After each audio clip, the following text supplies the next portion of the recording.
It's a Tuesday morning, June 16, 2020, second day of the week, and we continue our conversation, the Economy and Politics show. We look at the economy, policy, investments, and of course, the impact of politics.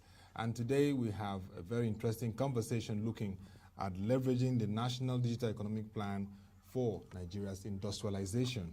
You all agree with me that this is the fourth industrial revolution age driven by digital technology, and this cannot be explained better than seeing what the COVID-19 pandemic has created, an opportunity for people to leverage digital platforms. Think about it. Who would have thought that Zoom will become a main meeting spot for interactions, meetings, and conferences, which we call webinars? In the last 3 months, you can see it. Its value has risen to about $50 billion, which is remarkable. Apart from companies like Zoom, Amazon, Apple, and of course, companies like Google continue to dominate the markets globally and create impact and value across the globe. The same for Nigeria. In the first quarter of 2020, the fintech, that ecosystem, the fintech, attracted about $50 million in terms of investments. Some companies that attracted investments are the 54Gene, the health tech company that attracted $15 million. But for this to be leveraged, for this to be expanded, we must understand how the digital economic plan in Nigeria will create value for the entire nation. And with me to lead this conversation is Mr. Shina Badaru, founder and chairman of Technology Times, a leading media tech platform that continues to give us incisive information analysis on the impact of tech on our economy. Good morning and nice to have you, Mr. Shina Badaru. Good morning, Ottoabasi. Good morning to the ProShare team for the fantastic work you're doing, and thank you for inviting me. Good morning to your viewers across Lagos, Nigeria, Africa, and beyond. Yes. Thank you very much. Thank you for the compliments, Mr. Shina Badaru. But let's first understand the value of the whole digital economic value chain, because it's always good to understand what this value chain is all about. When we talk about digital economy, there's so much buzzword around it, but it's good to first start to understand in context what the value chain entails. Okay, I think there's no better way to put this in perspective other than to first understand that the digital economy is nothing different from the traditional brick and mortar economy that we've always had. What has happened is what happened maybe when you go back into the early 70s, when some smart guys in the US military decided to release for public use a technology that they designed called the internet. What the internet was able to successfully do was to bring together, fusing together what's called, what in technical terms is usually referred to as the convergence of the separate technologies of computing and telecommunications. So by fusing computing and telecommunications, we created the internet. And with the creation of the internet, we created a totally new world. Now, let me put this in better perspective. Traditionally, in our world and in our life and in our economic analysis, we often talk about three key domains: the domain of the land, the air, and the sea. But with the coming of the internet, it created a totally new world, a virtual world, a domain called cyberspace, where people live, work, and play, and still do the same old thing that we do in real life in the virtual life. So this virtual life called cyberspace that exists on the internet is so exciting today that it has spawned off so many other things in terms of how we live, how we work, how we play, how we communicate. And it has changed everything significantly. So if we understand that from its very foundation, I think it better enables us to put into perspective what we mean by the digital economy. It's an economy today where we come closer home to Nigeria, in the last 3 months or thereabout, we've had Konga, we've had Jumia, we've had a whole lot of e-commerce platforms in our lives in the last few years, but in no small measure, we came to feel the impact of their presence and existence and the kind of efficiency, convenience, and ability to enable us to conduct seamless transactions within the period of the COVID-19 lockdown, like we have never seen before. People stay in the comfort of their home and they buy things from this e-commerce site, and the lockdown clearly brought home the digital economy much more pronounced than we've ever seen it before now. But I'll pause at that point to enable you take the follow-up question. Yes, pronounced is the word, and beyond the fact that it became pronounced, we saw that in our economic data. The National Bureau of Statistics released the first quarter 2020 growth report for Nigeria. Nigeria grew at 1.87%. And interestingly, the information and communication technology sector space grew at 7.65%. That was remarkable, even higher than sectors like agri that are supposed to be, according to the president, the key drivers of economic diversification. But when you look at the policy imperative, it even shows you that the government also identifies that the digital economy can be an enabler for growth. The president in his speech, Democracy Day speech, June 12, 2020, said that the National Digital Economic Plan will be taken seriously. Remember, there was a framework launched by the Minister for the Digital Economy, Dr. Issa Pantami, and also had other stakeholders there. So the president re-emphasized the fact that this will be at the front burner of a policy framework. And then the vice president last week presented the Economic Sustainability Committee document for which this administration will drive its economic recovery post-pandemic. And part of it is, again, the digital economy, investments in broadband, which is very key, and of course, looking at how they can develop skills, clusters, even down to outsourcing services in the telco space. We'll discuss around that. But I wanted to speak to this development in terms of the growth in the economy and the policy framework, the policy response, showing how important this digital economic space is to the country. Okay, nothing better puts that in perspective like the figures we have today. With the benefit of hindsight, I was part of a small team of journalists from across the world that was in the hotel that used to be called Naikondo Hilton at that time in Abuja in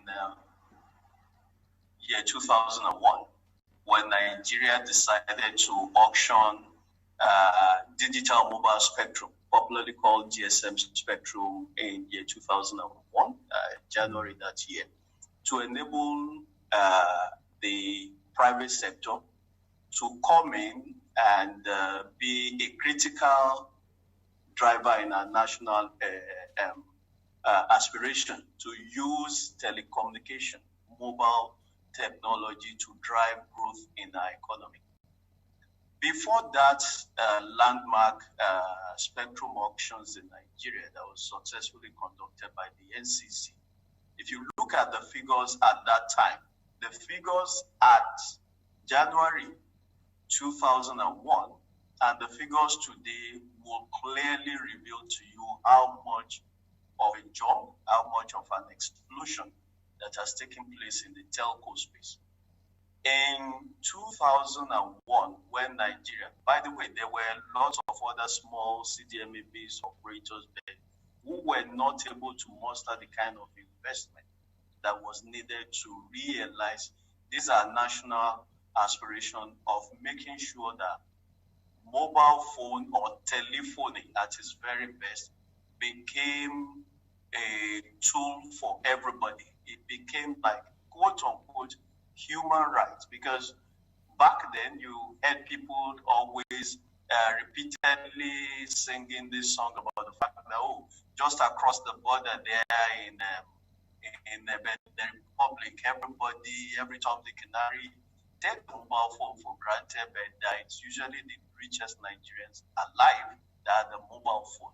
So in that year, 2001, the numbers we had then playing with in terms of overall telephony spread across a nation of over 120 million smartest people on the face of the earth was 750,000 lines, with barely 500,000 of them working, maybe about 30,000 mobile lines, and internet connectivity is nowhere was nowhere at that time to write home about. Then look at the numbers today. Let me leave everything in between that number, the numbers we saw then, and let's look at the numbers that we're seeing today. The official market numbers, the official telecoms market data from NCC at the end of April this year, April 2020, reveals that Nigeria has in excess of 190 million connected lines. If you want me to drill down, it's 190,806,067.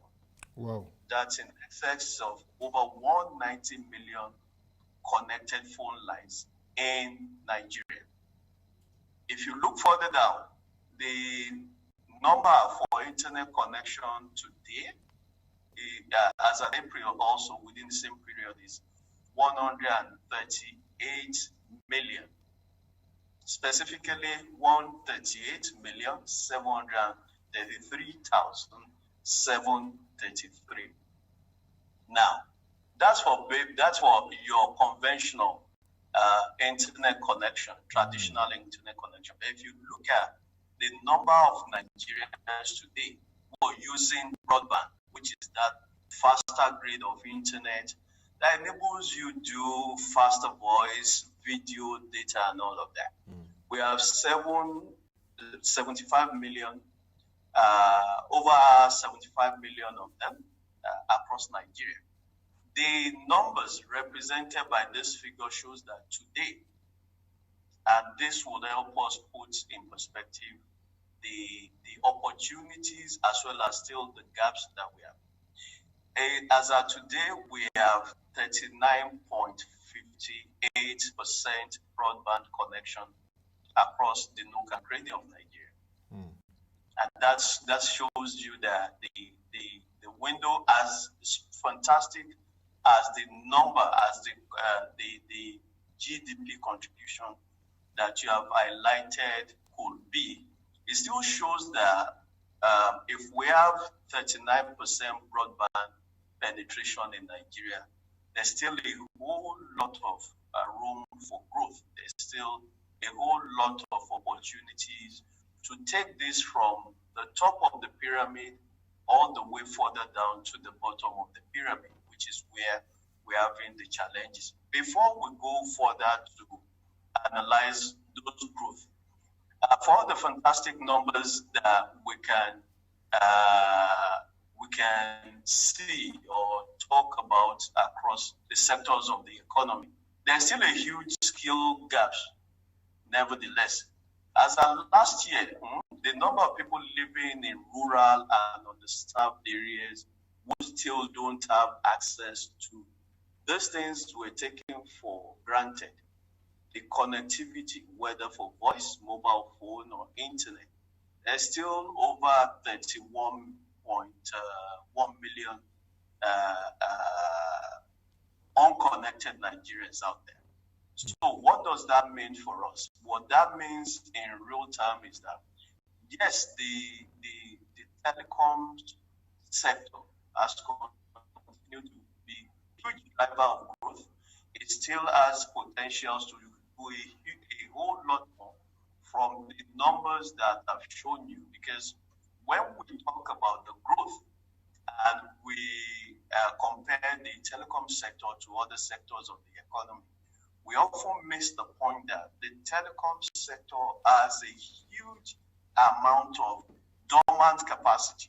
Yeah. Now, the challenge with this dormant capacity, either for voice or a huge number of other things, is that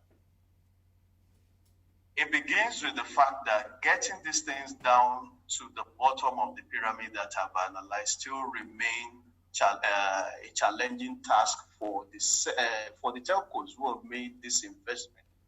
Before we go to that, let me come back to the question you raised about the government strategic policy in the area of digital economy. Yes. And exactly the position of President Muhammadu Buhari on that key subject matter. I think the president must be commended for matching words with action in terms of not just saying that it's a strategic plan of his government or his administration to ensure that we transform Nigeria or that we encourage digital transformation across Nigeria. In October 17, 2019, last year, he actually matched words with action by renaming the traditional ministry that we've called the Federal Ministry of Communication, to the Federal Ministry of Communication and Digital Economy. He followed that up by appointing a gentleman called Dr. Ali Pantami to be the Minister for Digital Economy. And they have also followed it up with a strategic policy roadmap for the next 10 years, 2020 to 2030, in which the overarching vision is to transform Nigeria into a leading digital economy, providing quality of life and digital economies for all. I think the operational key word there, or key phrase, is digital economy for all. How do we make this happen there? He said so. Essentially, if you look at it from that point of view, the president must be commended for matching words with action. And I'll just highlight for us there are 8 strategic pillars upon which that strategic plan, the policy plan for Nigeria's digital transformation into a digital economy lies. One of them, number one is the developmental regulations. Regulation is actually at the very heart. As I go one after the other, I will break down the essence or the importance of each of the pillars of the policy. Developmental regulation is at the heart of any growth aspiration that we could have. And if I may situate this for you realistically in practical terms. In 2001, when Nigeria decided to issue GSM licenses, it wasn't that there weren't licenses before then. There were licenses, but they couldn't roll out service because the policy terrain at that time was not supportive to encouraging their investment. Nigeria was coming out of a military administration, and just it was sunset. It was done for Nigeria at that point. So that's how developmental regulation terrain can support those kind of aspirations. The number 2 pillar is digital literacy and skills. Today, I'll give an example. In my own time, it was the in thing for us to go to the classroom and acquire learning that will prepare us for the future that we were about to go into as students, preparing us for the world out there.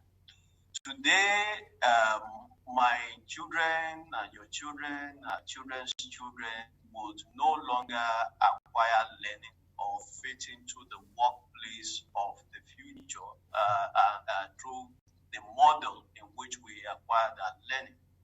The basic digital literacy of being able to use computer and having computing skill is is not just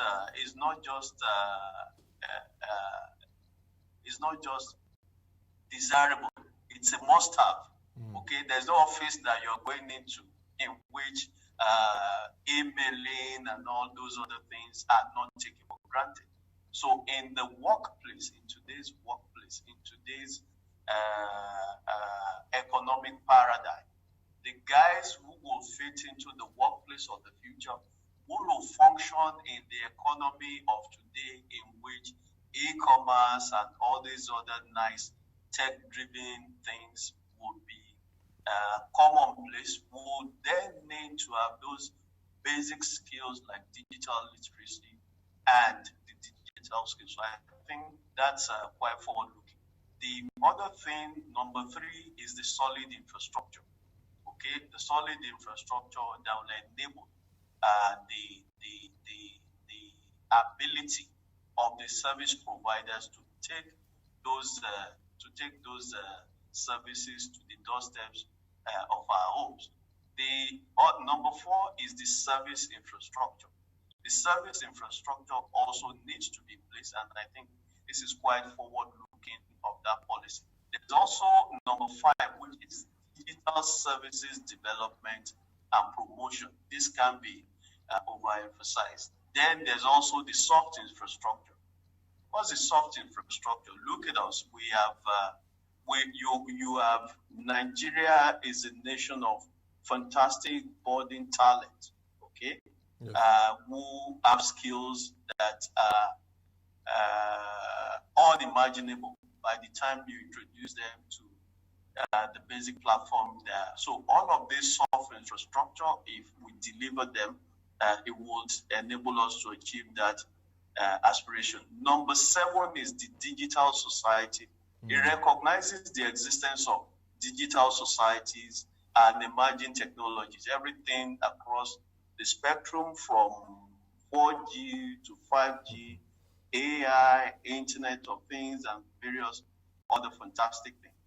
Number 8, which is very dear to my heart, is the whole idea of indigenous content development and adoption. Okay, it's not just enough to have indigenous content. We must be able to create a market for them and ensure that Nigerians use them. Nigeria is alone, look at the numbers that I've shared with you. Yes. Nigeria alone has a huge mobile telephony market. 190 million active phone lines.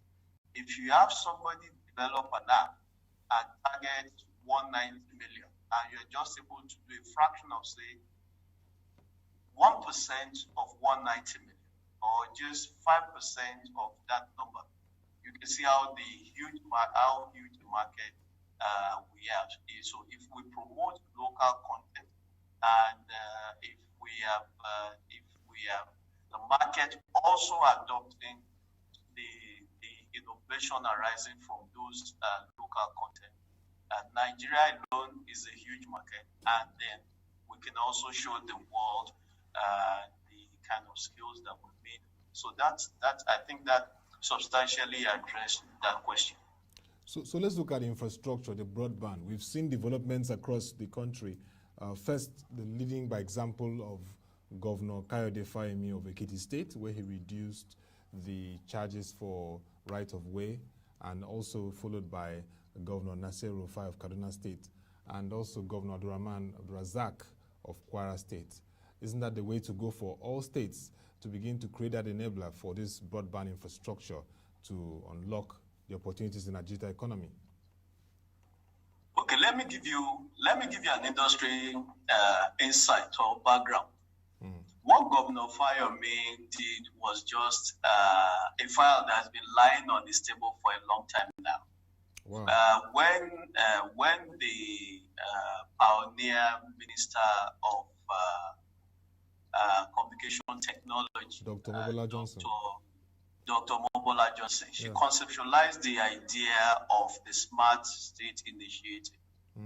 Now, at the heart of the Smart State Initiative is the fact that Nigeria has a huge amount of dormant capacity. First of all, if you look at the backbone infrastructure. What do I mean by backbone infrastructure? You see, we have just not been very good at shaping our narrative. Nigeria is a poster boy of the global telecoms industry in terms of the landmark steps and initiatives that we've undertaken, even though we were a very latecomer into the telecoms game. Okay, the real growth was catapulted in 2001 when the bigger players came in out of several decades of living with NITEL and its inefficiencies. Yeah. Now, between 2001, August 2001, when the first batch of the bigger mobile phone companies came into the market, so much has happened. Nigeria has, across the world, been a poster boy in which we are the fantastic entrepreneur who has single-handedly footed the Europe to the shores of Lagos and spreading across the West African sub-regional market. The same thing with May 1 that was championed by an undisputed ICT Amazon, the person of Funke Okweke. Yeah. So when you first look at that, now those infrastructures landed at the shores of our nation for several years now. They weren't able to take them beyond. They've had challenges, not that they weren't able, not that they weren't capable, but it still boils down to this issue of multiple taxation, challenges with getting right of way, and so many other in-country challenges. So if you understand that, you then understand why the minister took it up as a strategic initiative at that time to drive, to passionately and aggressively drive the smart state. The smart state initiative. Now, let me explain what's at the background, what's at the very heart of the smart state initiative. Okay. The smart state initiative recognizes the fact that the other tiers of government beyond the federal government are key and critical stakeholders in this plan to take what I will call the benefit or the digital dividend to the doorstep of every Nigerian. I told you about 32 million Nigerians are still cut out from this mobile telephony family or mobile phone connection that we take for granted. So how do you take it to these people? You take it to them by ensuring that the infrastructure, the cell site, the underground fiber or overhead fiber that will deliver those services to their doorsteps, to every educational institution in the country. That wasn't possible at that time. She made pitches and proposals to the Governors Forum. I think Anambra and a few other states signed up at that time, but they weren't able to witness the kind of traction that was needed, because you need to understand, that's what I said about the narrative. You need to understand the narrative or the perspective as to how some of these government, from state to local government and several other municipalities, every step along the way. See, every time you talk telecoms, everybody looks at, the headline profit, XYZ operator is making so much money. So if they're bringing fiber to my neighbor, they must pay XYZ amount of money. As fantastic, as deadly as the COVID-19 pandemic was, it made everybody, it was a rude reawakening for everybody. First of all, it started in phases. We were locked down at home.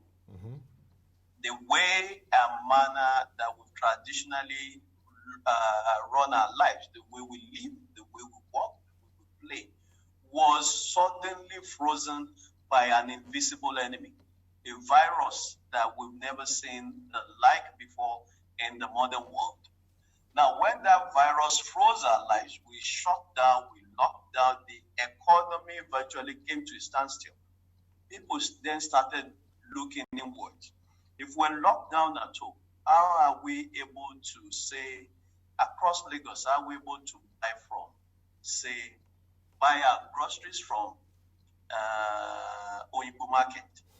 Are we able to, I mean, this is in terms of mainstreaming this discussion to bring it down to the bottom of the pyramid. Yes.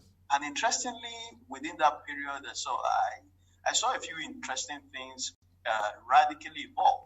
You had people selling via WhatsApp. I saw a website that was pitching, selling groceries from mile 12, that you could go on the website, you buy your grocery, you take a look at the array of products on display from the convenience of your mobile phone or a computer connected to the internet.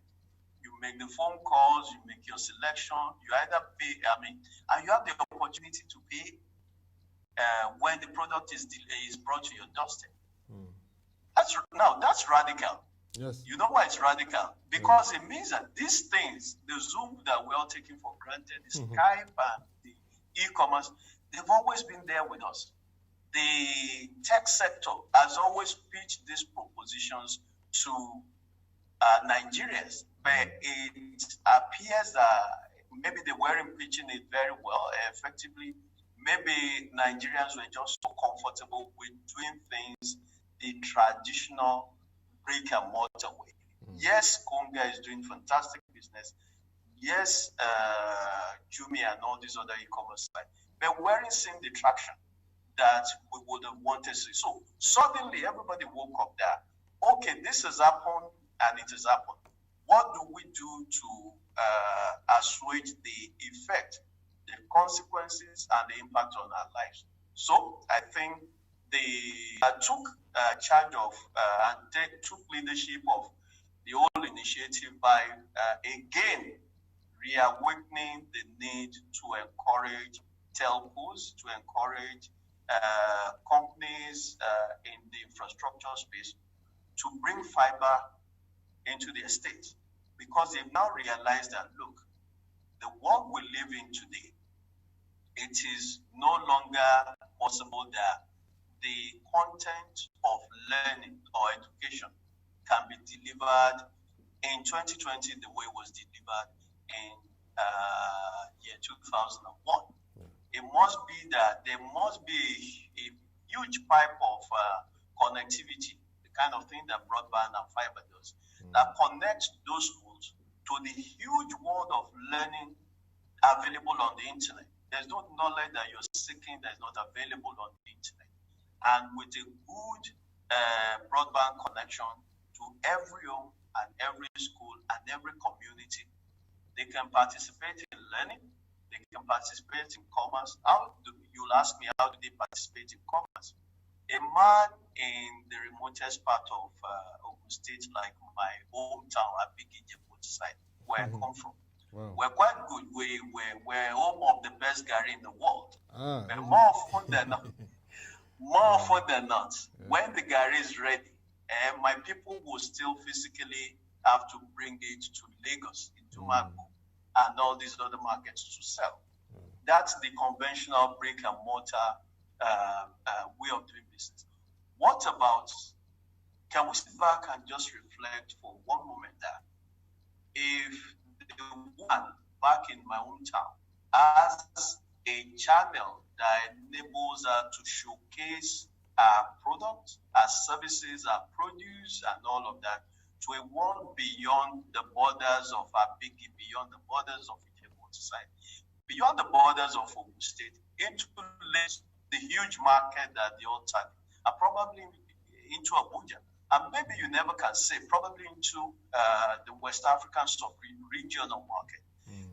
With initiatives being undertaken now to develop our roads, it means that somebody can go on a website or look up the Gary that she's selling, make an order for it, and once they agree on the terms and conditions, she can send the truck over to that person to deliver to them, maybe in huge numbers, and that same person probably wants to retail. That is e-commerce at its most basic. But that woman in my hometown will not be able to participate effectively in this fantastic digital economy space if the service infrastructure, if the broadband infrastructure, if the connectivity needed to participate in this world that you and me take for granted, okay? I need for us to understand something. The connectivity we take for granted where we are today in Lagos is not the same. It's not the same. It's not the same picture with most people outside, even within Lagos, where we take it for granted. So that's e-commerce in its most rudimentary form. So all of the state governors today, okay, so that is not to appreciate what Governor Fayemi has done with the background that I have given. I think that rather it should even be commended that he has, as the chairman of Governors Forum, he has taken the lead and taken ownership of that whole idea of reviewing the amount that telcos and service providers pay to bring broadband into their state. And the governor of Kaduna has even gotten it more radical. He said that he's providing a zero rate for people to bring in broadband, because that's as unrivaled as that action or decision may be. I will tell you to look at that. If you look at it, Kaduna State will probably be the next state to watch in terms of digital transformation, because that speaks to the fact that the governor has recognized the critical role that broadband infrastructure will play in overall transformation of a state, in overall transformation of the way people live, the way they communicate, the way they connect with their loved ones, whether near or far apart across the world, and the way and more importantly, the way they do business. And most critically, the digital transformation of even the public sector in the state. If the public sector across the nook and cranny of Nigeria is digitally transformed, it means that from the issuance of passport to the basic taxes that we pay, they will be digitalized. And once this is digitized, it means that from the comfort of our homes, the services that we have to go to our local government to get, the services that we probably have to go to Abuja to get, we will find out that they're digitally transformed. So that's at the very heart of this whole idea of the problem across the state that we've seen.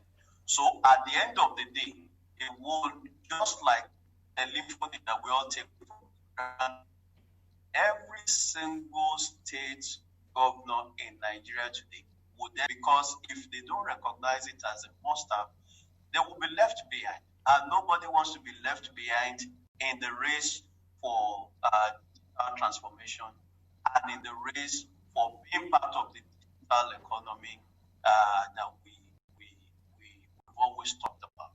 And lastly, if you also look at it, you'll see that the President Kwara has in the last couple of months been holding his Federal Executive Council meetings.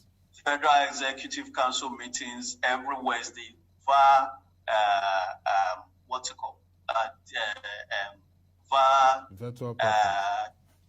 virtual conferencing system. I want us to sit back and try to situate the significance of that. It means that every minister participates would not have to physically travel to Villa. Now, this is how we understand it better. In the convoy of every minister, you probably have the minister's own car, his aides, the ATC, the driver, the pilot's car, and all of that. And that's if the minister is quite moderate. Now look at how much we save the economy. Just looking at it from that point of view. Look at the efficiency that it's also brought to play. Yeah. Look at the fact that the minister, maybe it might be on an official assignment out of Abuja, would not need to rush back to Abuja, would not need to pay for a flight and cost Nigerian taxpayers all this money. So the mantra from the tech sector over the years has been that technology drives efficiency, technology drives savings, technology drives seamless transaction, and nothing better shows it than the example of the President and Commander-in-Chief of the Federal Republic of Nigeria holding his Federal Executive Council meetings virtually. My hope and the hope of other Nigerians is that this will now become the rule rather than the exception, because it was induced by COVID. That's also that's an important keynote to take away. The final one would also be that I want to appeal to every Nigerian to begin to ask your state governor that with respect to broadband, what have you done for us today? Are you reviewing right-of-way charges for telcos to bring in optical fiber cable that will deliver broadband to us? There's no reason. Most people who come into Lagos to work, there's probably no reason for them to go to Lagos to work. You understand? If there is an efficient broadband infrastructure within their neighborhood. So the charge or the challenge is to all Nigerians, go back to your governors and ask them, with respect to broadband, what have you done for us lately? If we can begin to ask that question, if we can raise that question to become a national agenda, you will find out that the transformation, yes, COVID has come and assisted us in revving forward this race, but you find out that the transformation will be much faster, and the mission of getting us and driving digital economies for all will witness an unprecedented explosion.